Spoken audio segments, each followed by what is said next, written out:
Hello అండి, నమస్తే. అమ్మని రెండో రోజు ఆరాధన కూడా చేసేసుకున్నామండి. ఆ లలితమ్మను మన హృదయంలో నిలుపుకొని ఆ తల్లిని వేడుకోవాలండి. అమ్మ పాదాలు పట్టుకొని మనం వేడుకుంటే ఎలాంటి సమస్యలైనా కూడా ఇట్టే తీర్చేస్తుందండి. మణిదీప వాసిని ఆవిడ. ఆ తల్లిని మనము పట్టుకొని వేడుకోవాలి. ఆ తల్లి దయ ఉంటే సుఖ సంతోషాలకు కొదవే ఉండదండి మనకి.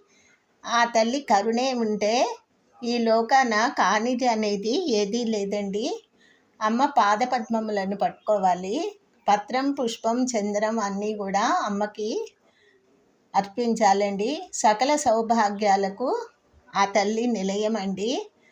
ఆ తల్లి రూపం మంచి చెడులు మనకి నేర్పి మంచి బాటల్లో కూడా నడిపిస్తుంది.